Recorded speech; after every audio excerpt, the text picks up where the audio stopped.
St. Bonaventure asks, what is your main problem with ontological arguments? So I would say it depends on the ontological argument in question. So here are the main problems. There are many, many more, but I'm just making this brief. And these are the main problems that I see with the main versions of the ontological argument. So first, let's take Anselm's ontological argument. One main problem that I see with it is that the argument makes a distinction between existence in reality, or in re in Latin, versus existence in the understanding or in the intellect, in solo intellectu. But that requires a deeply controversial and likely false view, according to which there are multiple ways of being. And I think that that's probably false. You can check out a really good paper by Trenton Merricks called The Only Way to Be. Michael Lux has also, he wrote the book that I showed earlier on Metaphysics, A Contemporary Introduction. He's also written in criticism of pluralism about ways of being. But anyway, I think that Anselm's argument probably is going to require that kind of pluralism. And I think that that kind of pluralism is probably false. So the second thing that I would say with respect to criticizing Anselm's ontological argument is that I don't think it makes sense to talk of the greatness of a non-existent being, except hypothetically, as the greatness it would have if it existed. Right? When we compare the greatness of things, we compare what the things would be like if they existed. So, for instance, when I say that Superman is greater than Spider-Man, I mean something like, if Superman existed, he would be greater than Spider-Man would be if Spider-Man existed. And of course, to exist is to exist in reality. But now take the crucial claim in Anselm's ontological argument that it's greater for something X to exist in mind and in reality than just in mind.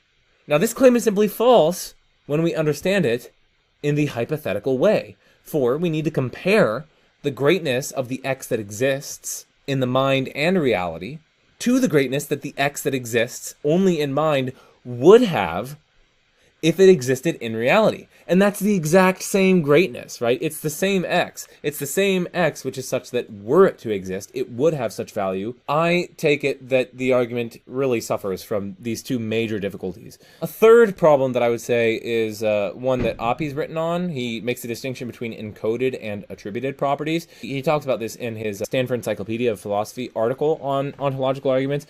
So Oppie writes, following Anselm, we might say that, since you understand the expression smallest really existent Martian, there is, in your understanding, at least one smallest really existent Martian. However, in saying this, it must be understood that we are not actually predicating properties of anything. We aren't supposing that there is something which possesses the properties of being a Martian really existing and being no larger than any other Martian. In other words, we must be able to have the concept of, or entertain the idea of, a smallest really existing Martian without believing that there really are any smallest Martians. Indeed, more strongly, we must be able to entertain the concept of a smallest really existent Martian, and to recognize that the property of really existing is part of this concept, while nonetheless maintaining that there are no smallest existent Martians. It will be useful to introduce vocabulary to mark the point which is being made here. We could, for instance, distinguish between the properties which are encoded in an idea or concept, and the properties which are attributed in positive atomic beliefs which have that idea or concept as an ingredient. The idea, really existent Santa Claus, encodes the property of real existence, but it is perfectly possible to entertain this idea without attributing real existence to Santa Claus, that is, without believing that Santa Claus really exists. We can then apply this distinction to Anselm's argument. On the one hand, the idea, being than which no greater can be conceived, encodes the property of real existence. This is what the reductio argument from Anselm establishes, if it establishes anything at all.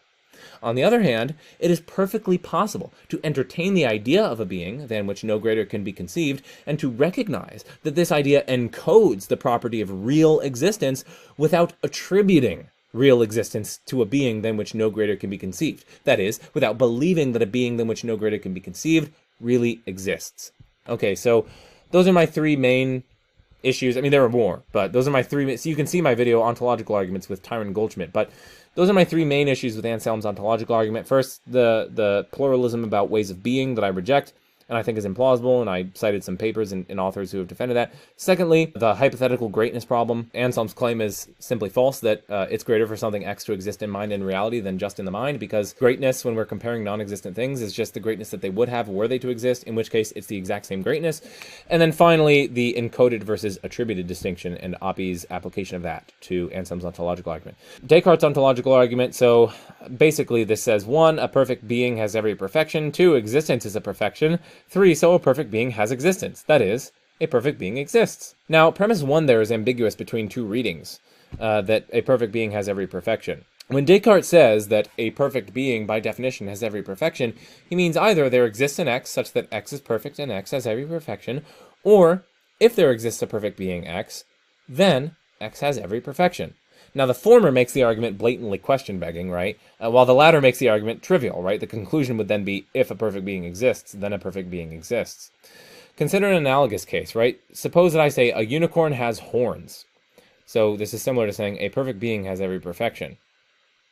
So what I said here is ambiguous, right? It could mean that there exists an x such that x is a unicorn and has horns. So I'm saying that some unicorn has horns, like there is such a thing as this thing that it has horns. Or I could be saying that, like, hey, if there's a unicorn, then it has horns. Like, it's part of the definition of a unicorn, and so if there's a unicorn, then it has horns. So we could disambiguate those. Once we do that, at least in the case of a perfect being has every perfection, right? The first disambiguation is question-begging, since it just says from the get-go that there is such a thing as this perfect being. And then the second disambiguation makes the argument trivial, because the conclusion just says, if a perfect being exists, then it exists. So Plantinga's ontological argument, well, that basically says, 1, possibly a perfect necessary being exists. 2, therefore, by S5, a perfect necessary being exists. The main objection to this is that there's a symmetry problem. Other people have problems with S5 modal logic, but, you know, we could just do a symmetry problem here. So we could just equally run an argument. 1, possibly a perfect necessary being doesn't exist. And so it follows from S5 modal logic that a perfect being doesn't exist there. Now, of course, you then get into symmetry breakers. So Proust, Rasmussen, etc. have written on things to potentially break the symmetry. I myself have a paper under review on breaking symmetry, and I hope to work on more stuff there. Well, I don't think that there are any rationally compelling symmetry breakers. I think that there are ones that are indicative, but they are interesting, and some of them pull on my mind, including one that I'm working on. Gödel's ontological argument. So the basic idea here, and I'm simplifying a bit for ease of exposition, is as follows. So note, this is an important note, a property P entails another property Q, just in case, necessarily, there is nothing that exemplifies P, but fails to exemplify Q. Okay, so here's the argument. 1, perfections don't entail imperfections. 2, the property being a necessarily existing perfect being is a perfection. 3, so the property being a necessarily existing perfect being is possibly exemplified. That follows from 1 and 2. Well, why does it follow from 1 and 2, you might ask? Well, suppose the property, being a necessarily existing perfect being, is not possibly exemplified. That is, suppose that the conclusion there is false. Well, that implies that the property in question entails everything. Every property, including any imperfection, right? Which contradicts premise 1, that perfections don't entail imperfections.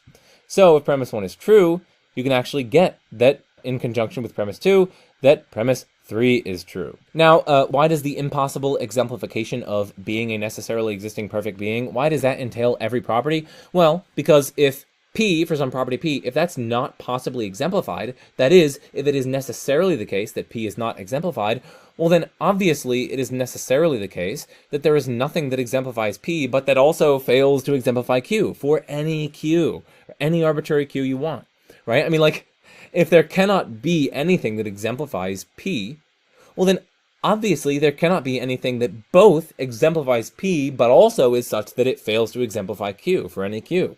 Precisely because there cannot be anything that exemplifies P simpliciter as such. And that applies to any property Q whatsoever, including imperfections. And so, if the property being a necessarily existing perfect being were impossible, well then it would entail everything, including imperfections. But by premise 2, the property being a necessarily existing perfect being is a perfection. And remember, by premise 1, perfections don't entail imperfections. So, you can actually infer that the property being a necessarily existing perfect being is possibly exemplified. But here's premise 4. So, it's possible that there is a necessarily existent perfect being, right? To say that the property being a necessarily existing perfect being is possibly exemplified is just to say that there's some possible world in which something exemplifies that. And the only thing that exemplifies that is obviously a necessarily existing perfect being. So, it's possible, there's some possible world in which there's a necessarily existing perfect being, in which case it follows by S5 that there's a necessarily existing perfect being. I don't find this argument convincing. I don't. Premise 1 is supposed to be either a definitional truth or else undergirded by the intuition that if something is truly a perfection, well then there shouldn't be some tag-along property that is imperfect or something like that. You know, that would just seem to compromise the initial property's status as a perfection, if it is accompanied by some kind of imperfection, if it thereby makes something imperfect in addition to making it perfect somehow. So suppose that we grant premise 1. I'm fine with granting premise 1 that perfections only entail perfections, or at least perfections don't entail imperfections. I'm fine with that. I mean, a lot of people just say that that's definitionally true. Like, they just mean by perfection that it doesn't entail an imperfection.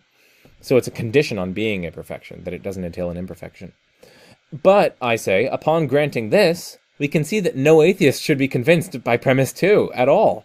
For an atheist already thinks that the existence of a necessarily existing perfect being is impossible, right? Remember the modal ontological argument. If the atheist granted the possibility of a necessarily existing perfect being, then they'd thereby be committed to its actuality.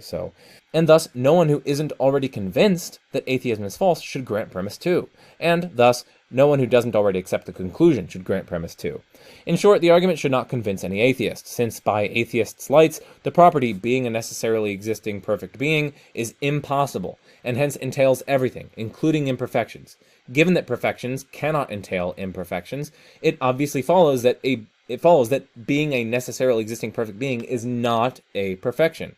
Contra premise 2. Okay, so that's my rundown of the basics of ontological arguments and why I don't find them convincing, or at least the major central ones.